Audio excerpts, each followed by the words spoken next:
Hello students, आज का topic है क्लास 8 लेसन सेकंड सूक्ष्म जीव मित्र एवं शत्रु। तो जैसा कि चैप्टर का नाम है सूक्ष्म जीव, नाम से स्पष्ट हो रहा है सूक्ष्म। सूक्ष्म का अर्थ है माइक्रो और जीव ऑर्गेनिज्म। तो ऐसे जीव जो बहुत ही सूक्ष्म होते हैं, अर्थात हम अपनी आंखों से जिन्हें नहीं देख पाते उन्हें सूक्ष्म जीव कहते हैं। इन्हें देखने के लिए एक यंत्र की आवश्यकता होती है जो कि सूक्ष्मदर्शी यंत्र कहलाता है, माइक्रोस्कोप। तो परिभाषा हो जाएगी सूक्ष्म जीवों की, ऐसे जीव जिन्हें हम अपनी आंखों से नहीं देख पाते बल्कि एक विशेष यंत्र की सहायता से देख सकते हैं, जिसे सूक्ष्मदर्शी यंत्र कहते हैं। स्टूडेंट्स, आपने कभी ब्रेड या रोटी वर्षा की ऋतु में देखी होगी। उसकी सतह पर सफेद काले धब्बे नजर आते हैं। ब्रेड के ऊपर आपको सफेद काले रंग के धब्बे नजर आते हैं। ये किस चीज के धब्बे हैं? जब इन धब्बों को आप आवर्धक लेंस, उत्तल लेंस की सहायता से देखेंगे तब ये काले रंग की गोल सूक्ष्म संरचनाएं आपको दिखाई देंगी। ये कहां से आई? ये एक प्रकार की फंजाई है जो कि वर्षा की ऋतु में ब्रेड पर लग जाती है। तो सूक्ष्म जीवों को हम मुख्यतः 4 भागों में बांटते हैं। 4 प्रकार के सूक्ष्म जीव हैं। नंबर 1 जीवाणु, नंबर 2 कवक, नंबर 3 प्रोटोजोआ, नंबर 4 शैवाल। इनके अतिरिक्त एक 5वां प्रकार भी है जिसे हम विषाणु के नाम से जानते हैं। इसकी खास बात क्या है विषाणु की? विषाणु ऐसे सूक्ष्म जीव हैं जो अन्य सूक्ष्म जीवों से भिन्न हैं। ये केवल परपोषी में ही गुणन करते हैं, परपोषी में ही गुणन करते हैं, इसलिए इसको अलग कैटेगरी में रखा जाता है। विषाणु का आजकल आप बहुत नाम सुन रहे होंगे। जो कोरोना डिजीज है आजकल महामारी के रूप में फैली हुई है, वो भी किसके द्वारा फैलती है? विषाणु के द्वारा। आपको जो सर्दी जुखाम, इन्फ्लुएंजा,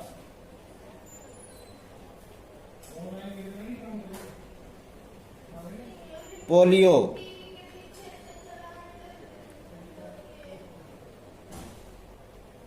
खांसी,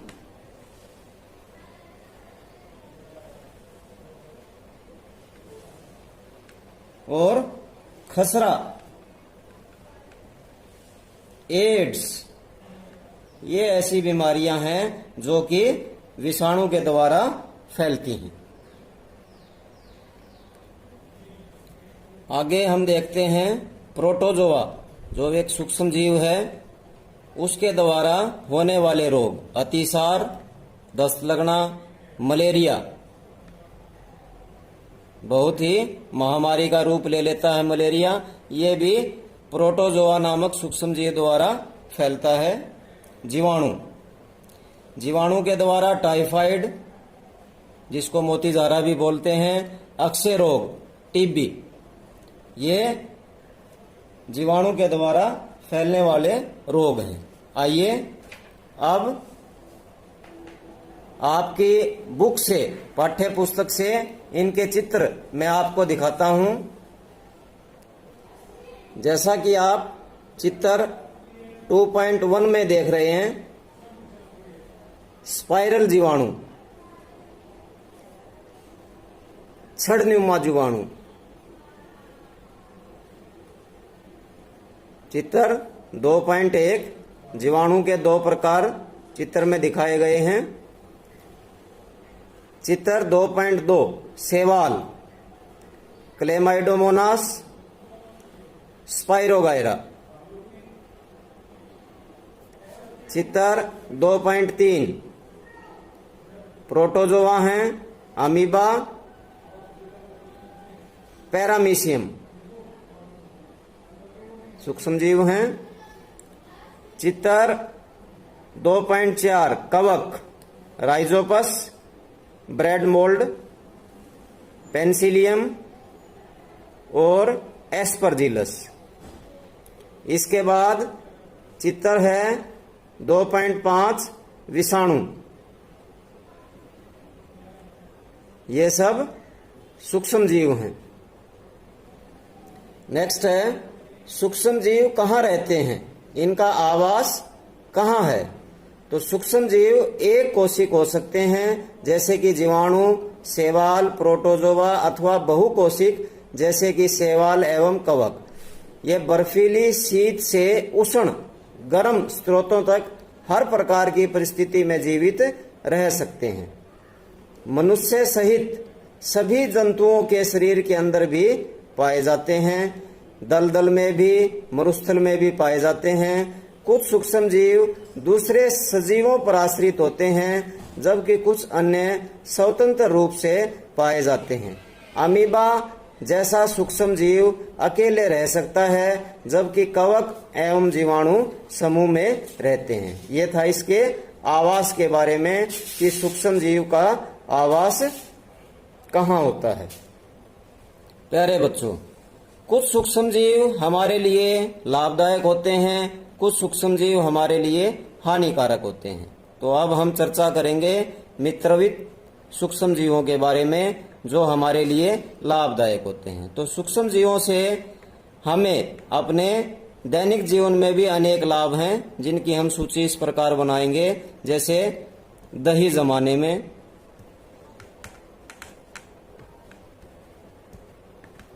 ब्रेड बनाने में,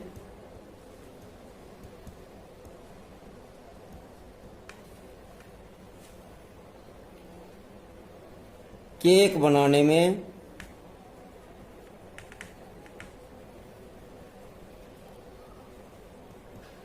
चाय पत्ती,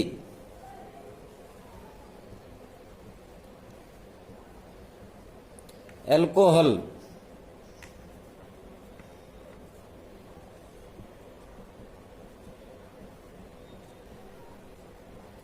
चमड़े के संवर्धन में,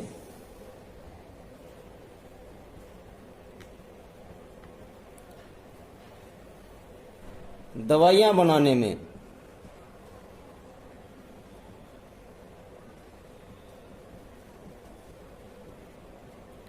मिट्टी की उर्वरता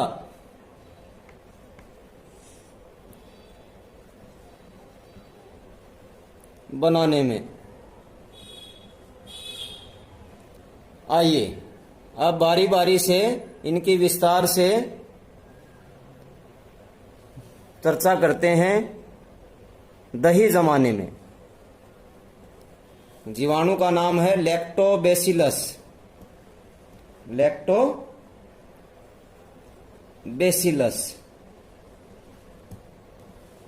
आपने अपनी माँ को गर्म दूध में थोड़ा सा दही मिलाते हुए देखा है जिससे दही जम जाती है। ऐसा किस कारण से होता है, कभी विचार किया होगा आपने।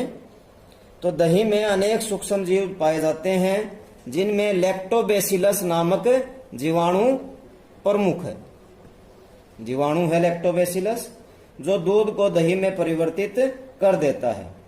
वह दूध में जनन कर उसे दही में बदल देता है।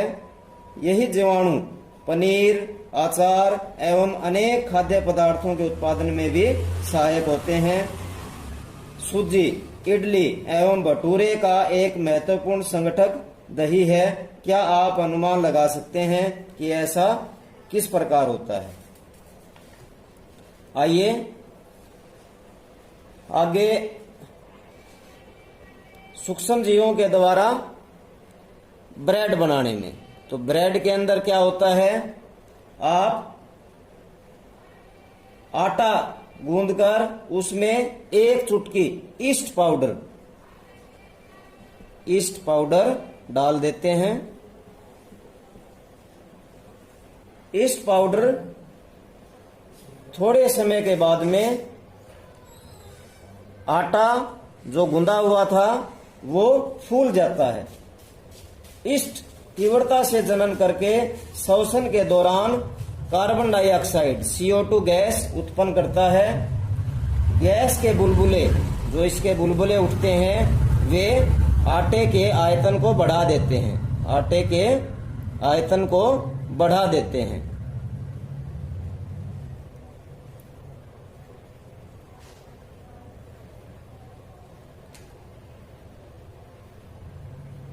यह बेकिंग उद्योग में ईस्ट के उपयोग का आधार है। इसकी सहायता से ब्रेड, पेस्ट्री, केक आदि बनाए जाते हैं। चाय के बगानों से चाय की पत्ती जो तोड़ते हैं उस पर भी जीवाणु क्रिया करके उसे हमारे डेली यूज की चाय बनाने में सहायता करता है। नेक्स्ट है एल्कोहल बनाने में। बड़े स्तर पर एल्कोहल, शराब एवं एसिटिक एसिड के उत्पादन में सूक्ष्म जीवों का उपयोग किया जाता है, जो गेहूं, चावल एवं फलों के रस में उपस्थित प्राकृतिक शर्करा में ईस्ट द्वारा एल्कोहल एवं शराब का उत्पादन किया जाता है। इस प्रक्रिया को बोलते हैं किण्वन प्रक्रिया, फर्मेंटेशन, किण्वन प्रक्रिया, फर्मेंटेशन प्रक्रिया। यह गंध वाला एक पदार्थ बनकर तैयार हो जाता है जिसे हम एल्कोहल कहते हैं। चीनी के एल्कोहल में परिवर्तन होने की प्रक्रिया ही किण्वन प्रक्रिया या फर्मेंटेशन कहलाती है। किण्वन प्रक्रिया की खोज सर्वप्रथम लुई पास्चर नामक वैज्ञानिक ने सन 1857 ईस्वी में की थी। किसने की? किण्वन प्रक्रिया की खोज सर्वप्रथम लुई पास्चर ने सन 1857 ईस्वी में की थी। नेक्स्ट है चमड़े के संवर्धन में। मरे हुए जंतुओं के शरीर से जो चमड़ा उतारा जाता है तो ये सूक्ष्म जीव उस पर लगी हुई मांस, ब्लड आदि को साफ करके उस चमड़े का संवर्धन करने में भी सहायता करते हैं। नेक्स्ट इनका उपयोग दवाइयां बनाने में। दवाइयां बनाने में किस प्रकार उपयोग है आइए जानते हैं। जब कभी आप बीमार होते हैं तो डॉक्टर आपको एक दवा देता है स्पेशली बोल करके कि ये आपको मैं एंटीबायोटिक दे रहा हूं। तो एंटीबायोटिक प्रतिजैविक पदार्थ क्या होते हैं? प्रतिजैविक पदार्थ सूक्ष्म जीवों के द्वारा ही तैयार किए जाते हैं। किसी एक सूक्ष्म जीव के द्वारा तैयार किए जाते हैं और दूसरे सूक्ष्म जीव के लिए क्या होते हैं? घातक होते हैं। ये इनकी विशेषता है। तो प्रतिजैविक पदार्थ को जब आप डिफाइन करोगे, परिभाषा दोगे, तो ऐसे पदार्थ जो सूक्ष्म जीवों के द्वारा तैयार किए जाएं वह अन्य सूक्ष्म जीवों के लिए घातक हों, हानिकारक हों, ऐसे पदार्थों को सूक्ष्म जीव प्रतिजैविक पदार्थ कहते हैं। तो प्रतिजैविक पदार्थ का प्रयोग हमें बिल्कुल समझदारी से करना चाहिए, क्योंकि ये अपने शरीर में जाकर रोग प्रतिरोधक क्षमता को बढ़ाते हैं। अगर इनकी मात्रा आवश्यकता से अधिक प्रयोग की जाती है तो ये हमारे शरीर में अनेक प्रकार के रोग व व्याधियां उत्पन्न कर देते हैं। कुछ प्रतिजैविक पदार्थ के नाम हैं जो आपकी बुक में दिए हैं। स्ट्रेप्टोमाइसिन,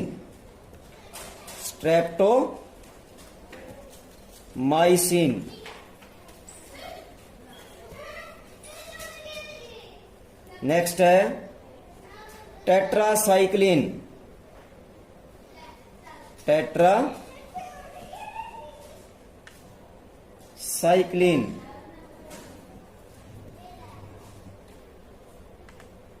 नेक्स्ट है एरिथ्रोमाइसिन। ये सब क्या हैं? प्रतिजैविक पदार्थ हैं जो हमें सूक्ष्म जीवों से प्राप्त होते हैं। हाँ जी, एक अन्य एंटीबायोटिक है पेनिसिलिन। इसका आविष्कार 1929 में अलेक्जेंडर फ्लेमिंग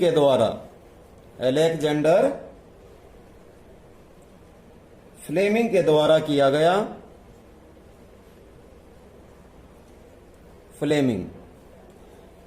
अलेक्जेंडर फ्लेमिंग ने जीवाणु रोगों से बचाव हेतु एक संवर्धन पर प्रयोग कर रहे थे। अचानक उन्होंने संवर्धन तस्तरी पर हरे रंग की फफूंद के छोटे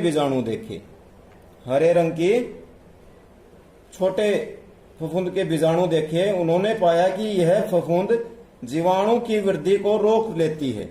जो फफूंद है उसने क्या किया? जीवाणु की वृद्धि को रोक लिया, खत्म कर दिया उनको। बस इस तथ्य पर उन्होंने पाया कि जीवाणु जो हैं वो फफूंद के द्वारा मारे गए। इस प्रकार पेनिसिलिन नामक दवा की खोज की गई। नेक्स्ट जो उपयोग है सूक्ष्म जीवों का, मिट्टी की उर्वरता में वृद्धि। बच्चों, आपने नाइट्रोजन शिथिलीकरण के बारे में सुना होगा। नाइट्रोजन शिथिलीकरण, इसका अर्थ क्या है कि वायुमंडल की नाइट्रोजन को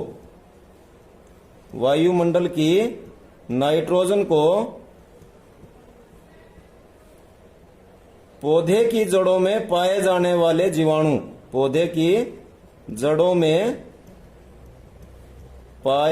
वाले जीवाणु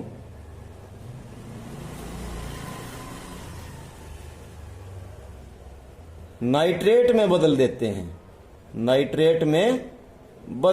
हैं।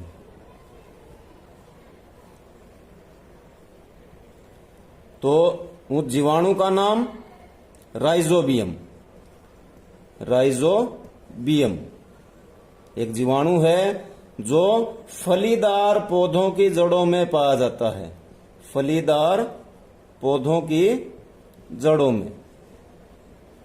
फलीदार पौधे जैसे मटर, चना, सोयाबीन, जो भी दाल की फसल है, मटर, चना, सोयाबीन, दाल देने वाली फसलें सभी क्या कहलाती हैं? फलीदार पौधे। उनकी जड़ों में एक विशेष प्रकार का जीवाणु पाया जाता है जिसका नाम क्या है? राइजोबियम नामक जीवाणु वो वायुमंडल की स्वतंत्र नाइट्रोजन को पकड़ करके नाइट्रेट के रूप में बदल देता है। वह नाइट्रेट जमीन में जा करके उस मिट्टी की उर्वरा शक्ति को बढ़ा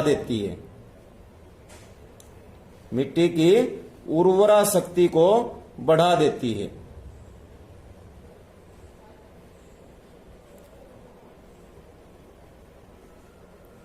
जिससे हमें कम खाद डालनी पड़ती है मिट्टी में। जब हम अगली फसल लगाएंगे जैसे गेहूं की या कोई भी अनाज देने वाली फसल, तो हमें कम खाद डालनी पड़ेगी क्योंकि उर्वरा शक्ति मिट्टी की बढ़ी हुई है। तो ये प्रयोग लाभ है मिट्टी की उर्वरता में वृद्धि के लिए। अब हम डिस्कस करते हैं हानिकारक सूक्ष्म जीव के बारे में। तो ऐसे सूक्ष्म जीव जो मनुष्य के लिए,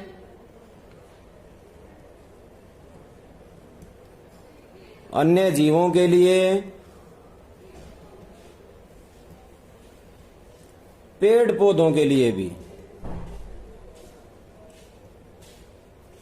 हानिकारक होते हैं, उनमें रोग पैदा करते हैं, ऐसे सूक्ष्म जीवों को हम हानिकारक सूक्ष्म जीवों की श्रेणी में डालते हैं। हर वर्ष आपने 2-3 बीमारी जो हैं बड़ी कॉमन है, मलेरिया, डेंगू, इनके बारे में सुना होगा।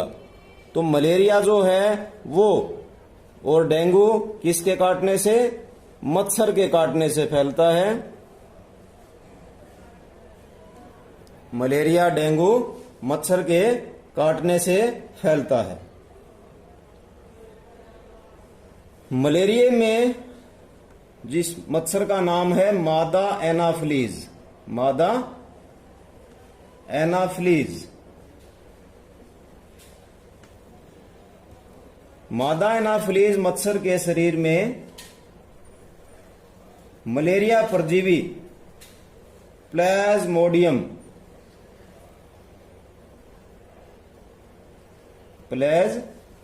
पाया जाता है, जो कि मलेरिया के लिए उत्तरदायी है। इसी प्रकार डेंगू में मच्छर का नाम है मादा एडिस,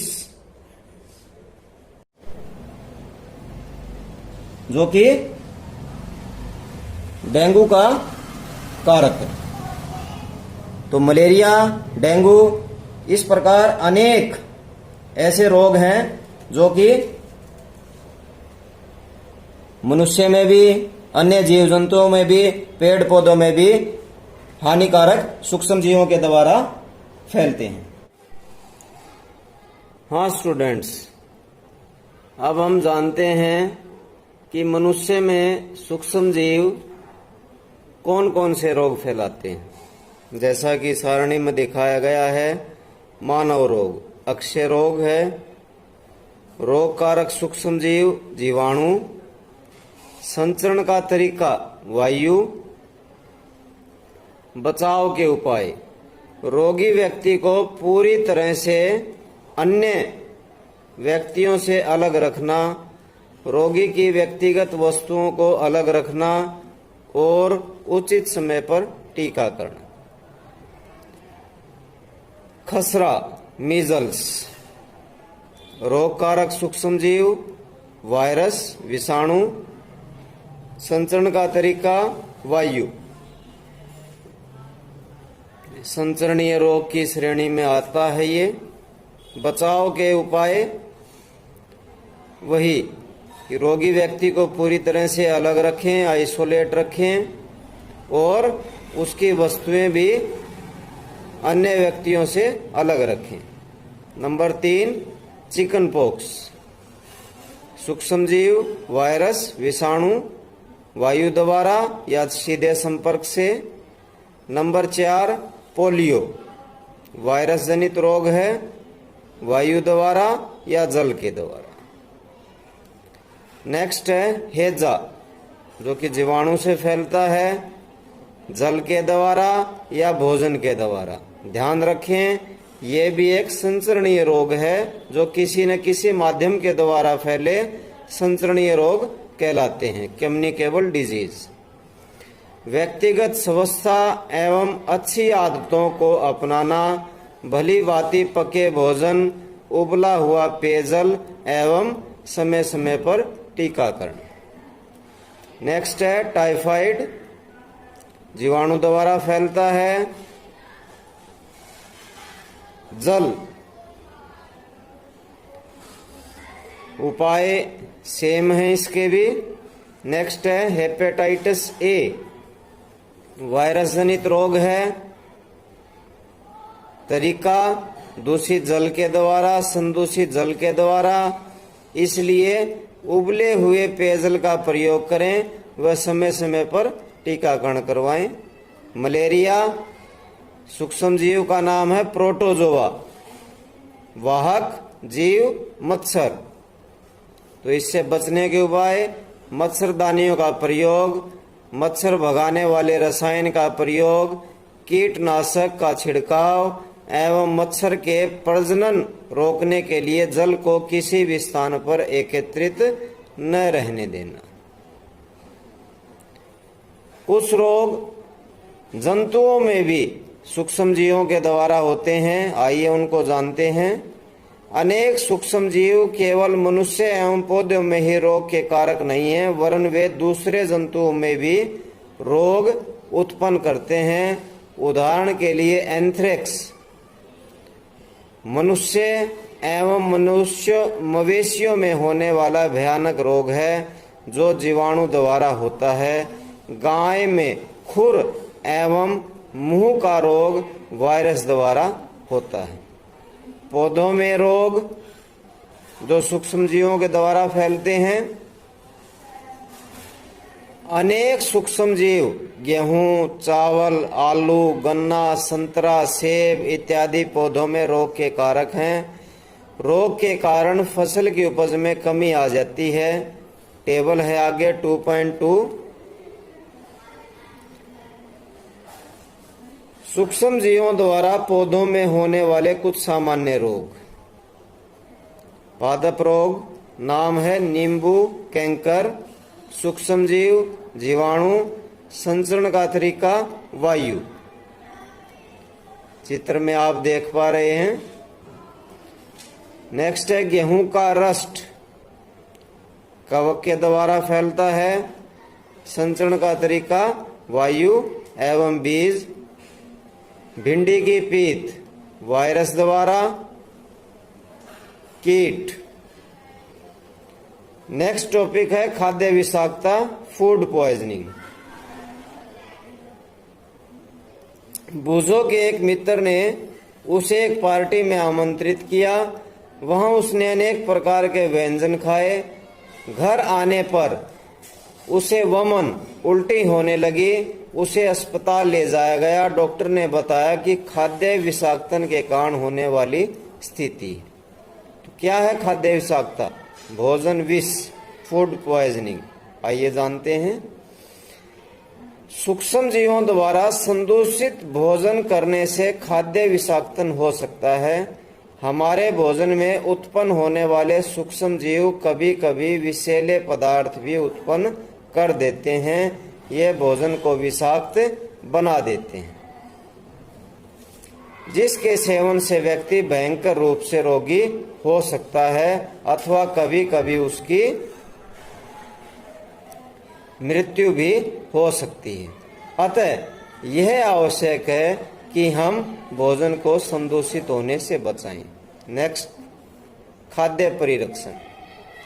कि भोजन को लंबे समय तक ठीक से बिना सूक्ष्म जीवों से संक्रमित हुए कैसे हम बचाए रख सकते हैं, उसे बोलते हैं खाद्य परिरक्षण। तो विभिन्न विधियां हैं जो हम अपने घर में प्रयोग में लाते हैं काफी पुराने समय से। आइए उनको पॉइंट टू पॉइंट डिस्कस करते हैं। हाँ जी, पहला उपाय है रासायनिक उपाय। नमक एवं खाद्य तेल का उपयोग सूक्ष्म जीवों की वृद्धि रोकने के लिए सामान्य रूप से किया जाता है, अतः इन्हें परिरक्षक भी कहते हैं। हम नमक अथवा खाद्य अम्ल का प्रयोग अचार बनाने में करते हैं, जिससे सूक्ष्म जीवों की वृद्धि नहीं होती। सोडियम बेंजोएट तथा सोडियम मेटाबाइसल्फाइड सामान्य परिरक्षक हैं। जैम एवं स्क्वैश बनाने में इन रसायनों का उपयोग उन्हें संदूषित होने से बचाता है, अर्थात उनके लाइफ को बढ़ा देता है, सूक्ष्म जीवों की वृद्धि को रोक देता है। नेक्स्ट है जी नमक द्वारा परिरक्षण। सामान्य नमक का उपयोग मांस एवं मछली के परिरक्षण के लिए काफी लंबे अरसे से किया जा रहा है। जीवाणु की वृद्धि को रोकने के लिए मांस अथवा मछली को सूखे नमक से ढक देते हैं। नमक का उपयोग आम, आंवला एवं इमली के परिरक्षण में भी किया जाता है। काम क्या करता है नमक? जो भी नमी होती है उस खाद्य पदार्थ में उसको सोख लेता है, जिससे सूक्ष्म जीवों की वृद्धि रुक जाती है। नेक्स्ट है, हाँ जी, नेक्स्ट है चीनी द्वारा परिरक्षण। जैम, जेली एवं स्क्वैश का परीक्षण चीनी द्वारा किया जाता है। चीनी के प्रयोग से खाद्य पदार्थ की नमी में कमी आ जाती है, जो संदूषण करने वाले जीवाणुओं की वृद्धि को नियंत्रित करते हैं। तेल एवं सिरके द्वारा परीक्षण। तेल एवं सिरके का उपयोग अचार को संदूषण से बचाने में किया जाता है, क्योंकि इसमें जीवाणु जीवित नहीं रह पाते। सब्जियां, फल, मछली तथा मांस का परीक्षण भी इसी विधि द्वारा करते हैं। गर्म एवं ठंडा करना। आपने अपनी मां को दूध उबाल कर रखते हुए देखा होगा। उबालने से अनेक सूक्ष्म जीव नष्ट हो जाते हैं। पाश्चरीकृत दूध को बिना उबाले इस्तेमाल किया जा सकता है, क्योंकि यह सूक्ष्म जीवों से मुक्त होता है। इसके लिए दूध को 70 डिग्री सेल्सियस पर 15 से 30 सेकंड के लिए गर्म करते हैं, फिर एकाएक ठंडा कर उसका भंडारण कर लेते हैं।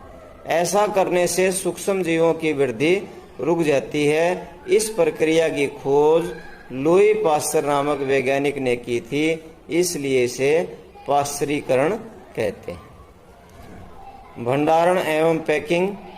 आजकल मेवे तथा सब्जियां भी वायुरोधी सील किए गए पैकेटों में बेचे जाते हैं, जिससे सूक्ष्म जीवों में सुरक्षा होती है। नेक्स्ट टॉपिक है नाइट्रोजन शिथिलीकरण। आपने कक्षा 6 और 7 में राइजोबियम जीवाणु के बारे में पढ़ा है, जो लेग्यूम पौधों, दलहन अर्थात फलीदार पौधों में नाइट्रोजन शिथिलीकरण में सहायक होते हैं। श्रवण कीजिए। राइजोबियम लेग्यूम पौधों की ग्रंथिकाओं में रहते हैं, उनकी जड़ों की गांठों में रहते हैं। जैसे सेम, मटर एक सहजीविता है। कभी कभी तड़ित द्वारा भी नाइट्रोजन का शिथिलीकरण होता है, परंतु आप जानते हैं कि नाइट्रोजन की मात्रा वायुमंडल में शिथिल रहती है। आपको आश्चर्य होगा कि ये कैसे संभव है। आइए इसके विषय में अगले भाग में समझते हैं। चित्र देखिए। कोई फलीदार पौधा है, उसकी जड़ें और जड़ों के अंदर गांठें आपको दिखाई दे रही हैं। इनके अंदर जीवाणु है राइजोबियम। नाइट्रोजन चक्कर। हमारे वायुमंडल में 78% नाइट्रोजन गैस है। नाइट्रोजन सभी सजीवों का आवश्यक संगठक है, जो प्रोटीन, पर्णहरित, क्लोरोफिल, न्यूक्लिक एसिड एवं विटामिन में उपस्थित होता है। पौधे एवं जंतु वायुमंडलीय नाइट्रोजन का उपयोग सीधे नहीं कर सकते। मिट्टी में उपस्थित जीवाणु व नीले हरे शैवाल वायुमंडलीय नाइट्रोजन का शिथिलीकरण करके नाइट्रोजन यौगिकों में परिवर्तित कर देते हैं। जब नाइट्रोजन इस प्रकार उपयोगी यौगिकों में परिवर्तित हो जाती है, पौधे इसका उपयोग मिट्टी में से जड़ तंत्र द्वारा करते हैं। इसके पश्चात अवशोषित नाइट्रोजन का उपयोग प्रोटीन एवं अन्य यौगिकों के संश्लेषण में करते हैं। पौधों पर निर्भर करने वाले जंतु उनसे प्रोटीन एवं अन्य नाइट्रोजनीय यौगिक प्राप्त करते हैं। ये है नाइट्रोजन साइकिल। वायुमंडल में नाइट्रोजन लगभग 78%। दो विधि हैं। तड़ित द्वारा नाइट्रोजन शिथिलीकरण होता है और दूसरा वायुमंडलीय नाइट्रोजन का जीवाणु एवं नीले हरे शैवाल द्वारा शिथिलीकरण। तड़ित द्वारा नाइट्रोजन शिथिलीकरण मिट्टी में पहुंच जाती है नाइट्रोजन के यौगिक के रूप में। वायुमंडलीय नाइट्रोजन जीवाणु एवं नीले हरे शैवाल द्वारा शिथिलीकृत होकर नाइट्रोजन के यौगिकों में बदल जाती है और फिर मिट्टी में पहुंच जाती है। इस मिट्टी में उपस्थित नाइट्रोजन के यौगिक का पौधों द्वारा अवशोषण कर लिया जाता है पौधों से जंतुओं द्वारा, जंतु उत्सर्जन एवं पौधों की मृत्यु द्वारा वापिस मिट्टी में नाइट्रोजन यौगिक के रूप में पहुंच जाती है।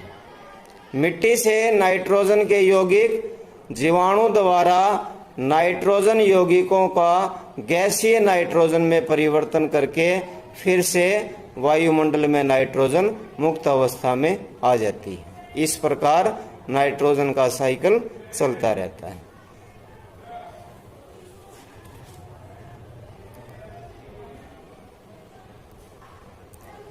तो स्टूडेंट्स, हमारा चैप्टर 2 सूक्ष्म जीव मित्र एवं शत्रु समाप्त हुआ।